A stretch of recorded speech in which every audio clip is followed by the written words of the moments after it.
अभी मेरे को यूनुस खान साहब कह रहे थे कि लंच यहाँ फ्री है, स्पीकर साहब दे रहे हैं, सीपीए दे रही हैं। एक बहुत बड़े इकोनॉमिस्ट पैदा हुए जिनको नोबेल प्राइज मिला, मिल्टन फ्राइडमैन। उन्होंने 1975 में एक किताब लिखी, अध्यक्ष महोदय, जिसका नाम था मोटे तौर पे कि लंच फ्री नहीं हो सकता।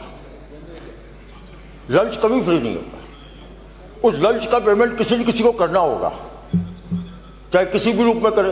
इस दुनिया में कोई भी चीज, प्रकृति ने आपको सब कुछ चीजें दी हैं, लेकिन दुनिया में भगवान ने भी आपको फ्री नहीं दिया। मैं अगर सांस ले रहा हूं तो मेरे हिस्से की सांसें कम हो रही है। अगर मैं 10 मिनट जी रहा हूं तो मेरे हिस्से का 10 मिनट कम हो रहा है। लेकिन हमने क्या किया सर, हमने जो जनता ने हमको चुन के भेजा, तो हम ट्रस्टी थे स्टेट के एक्स्ट्रा करके। हमने अपने आप को ट्रस्टी मानना बंद कर दिया, हमने उसको मालिक मानना बंद शुरू कर दिया। हम पर जनता के प्रति की रिस्पॉन्सिबिलिटी कम हो गई, पॉपुलिज्म भारी हो गया। मैं जब 1990 में पहली बार चुनाव जीतकर यहां पर आया, तो जनता दल के घोषणा पत्र में 10,000 रुपए की कर्जमाफी का घोषणा, अगर हम राज में आते हैं 10,000 रुपए की कर्जमाफी करेंगे। माननीय भैरू सिंह साहब यहाँ मुख्यमंत्री हुआ करते थे।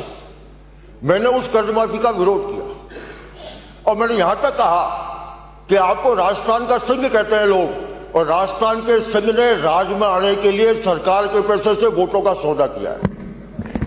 लेकिन बाद में ये चीज तो बढ़ती गई। हम तो 10,000 की कर्जमाफी कर रहे थे, 2018 आते आते तो ये कर्जमाफी 2 लाख रुपए की होगी।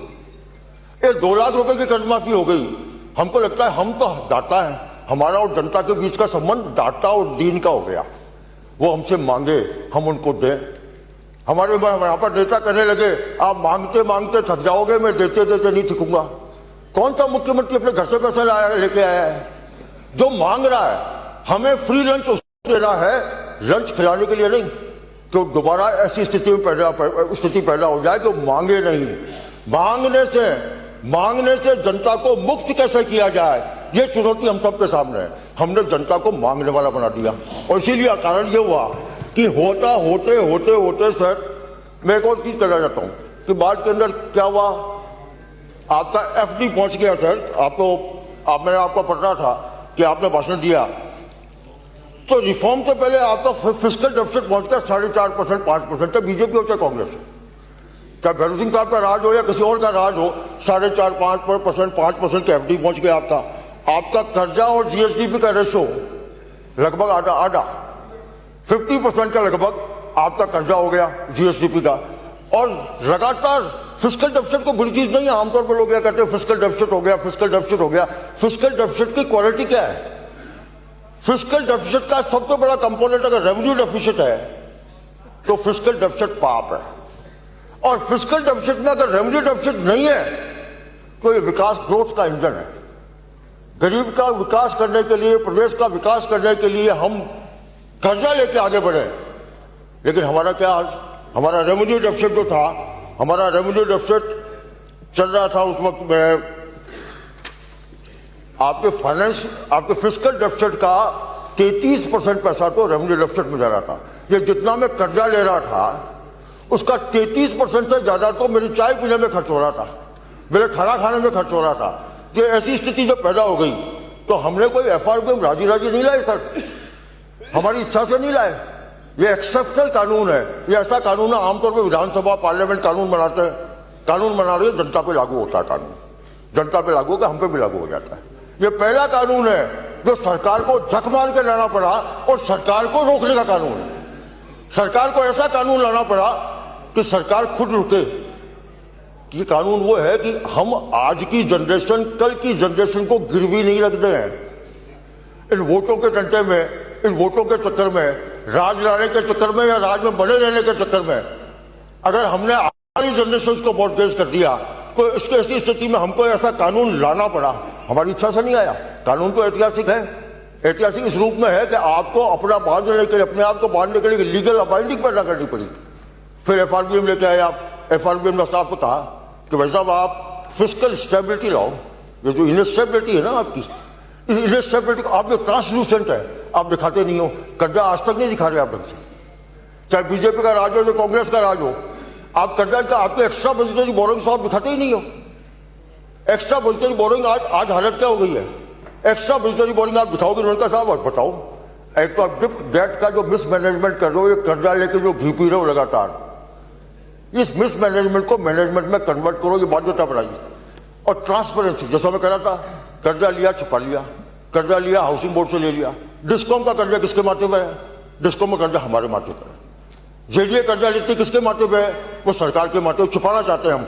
और उन्होंने कहा कि आप आओ विधानसभा में, जनता को बताओ आपकी मीडियम टर्म फिस्कल पॉलिसी क्या है, जनता को बताओ आपकी फिस्कल स्ट्रेटेजी क्या है, जनता को बताओ आप सेलेक्ट फिस्कल इंडिकेटर्स बताओ। आप ये बताओ कि आपका आरडी, फाइनेंस कमीशन बेचारा कहता कहता थक गया, रेवेन्यू डेफिसिट को जीरो पे लाओ, रेवेन्यू डेफिसिट को जीरो पे लाओ। आज भी हमारा रेवेन्यू डेफिसिट जीरो पे नहीं है, आज भी रेवेन्यू डेफिसिट को जीरो के अंदर मीलों दूर है। उन्होंने कहा फिस्कल डेफिसिट को 3% पे लाओ, वहां पे कर्जे के पूरी कोशिश होने के बावजूद, एफआरबीए में एक्ट आने के बावजूद हम 3.9% पे ही हैं। पहले तो कृपा करती थी दिल्ली की सरकार कि आपका रेवेन्यू डेफिसिट को ग्रांट देती थी, अब रेवेन्यू डेफिसिट ग्रांट देती नहीं है। तो आपकी जिम्मेदारी क्या थी? इस सदन की जिम्मेदारी, चाहे कांग्रेस चाहे चाहे बीजेपी, जिम्मेदारी क्या थी? हमने वादा किया जनता से गरीबी से बाहर लेके आएंगे, हमने वादा किया जनता से राजस्थान को विकास करेंगे। विकास करने का पैसा कहां आपके पास?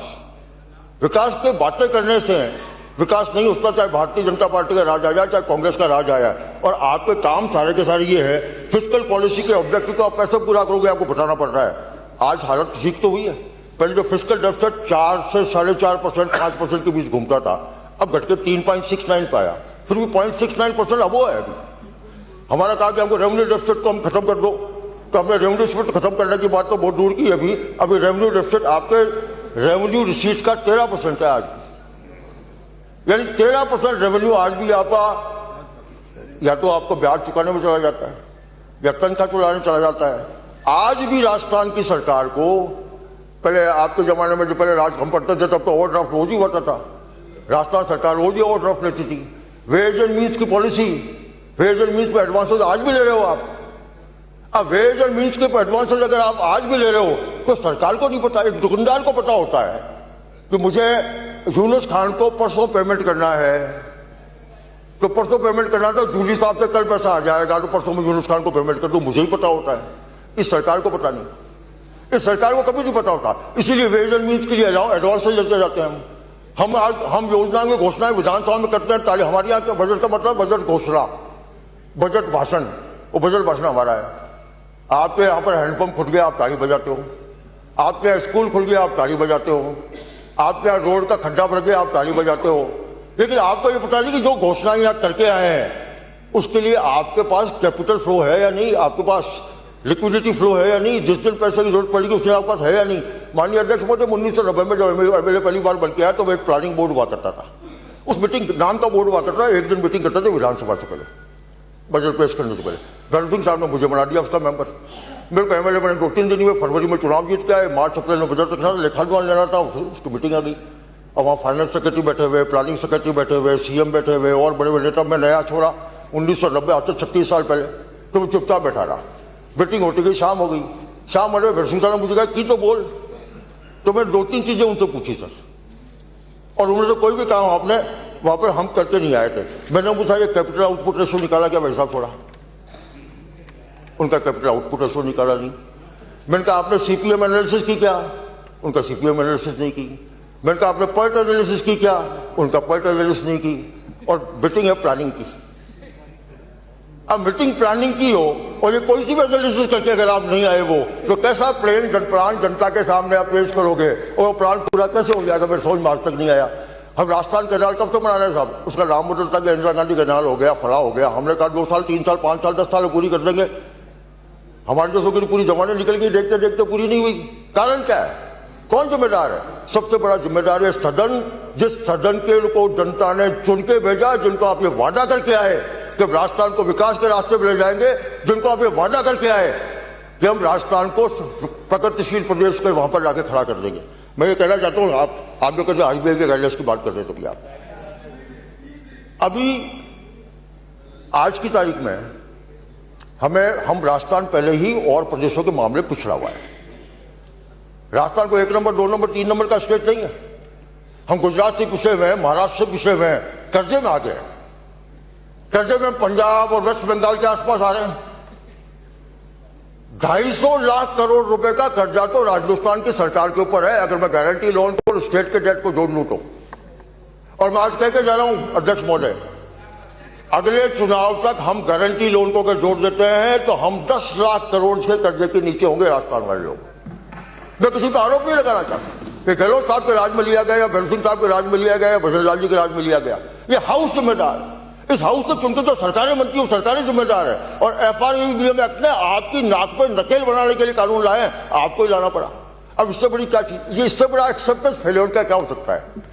इससे बड़ी स्वीकारोक्ति अपने आप को फेल होने की क्या हो सकती है कि आपको ये मानना पड़े कि मुझे काबू करने की जरूरत है। कानून आप तब लाते हो, समझाते हो, बुझाते हो, मानता नहीं।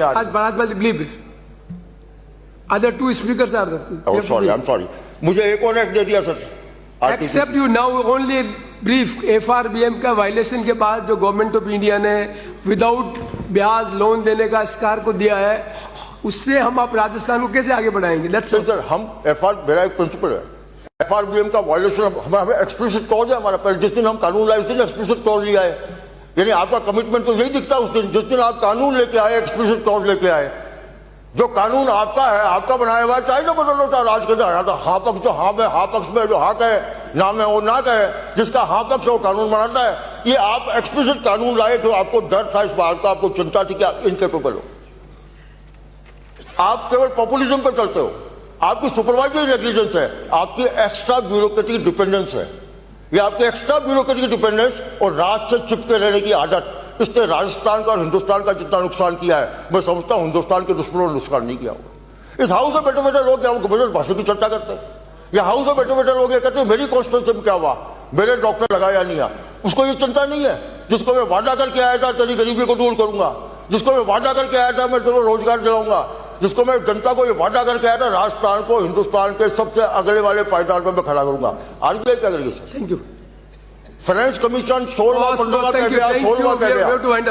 इसलिए मैं कहना चाहता हूं सर, सबसे बड़ी जिम्मेदारी है हाउस की कानून बनाना काफी नहीं। मर्डर का कानून, मर्डर के खिलाफ कानून बने हुए सदियों बीत गए होंगे, हजारों साल हो गए। जब से समाज बना होगा, सोशल कॉन्ट्रैक्ट थ्योरी के तहत पहली बार समाज बना होगा, तब हत्याएं होने लगी, तब उन्होंने रोकने की कोशिश की। तब से लेकर आज तक हत्याओं के खिलाफ कानून है, फांसी की सजा है, हत्या रुकी नहीं। आज भी हमारा कानून है, FRBM कानून आपने बना लिया, पर आपका FRBM कानून लागू करने की अगर आप में विल नहीं है और राजनीतिक आपके राज में लाने की अधिक चिंता, हम परफॉर्मेंस ओरिएंटेड गवर्नमेंट को रिपीट नहीं करना चाहते, हम पॉपुलिज्म ओरिएंटेड सरकार को रिपीट करना चाहते हैं। आप बैठे बैठे कहते हैं thank you. Now I have to stick. Thank you. You wind up within 1 minute. Thank you, sir.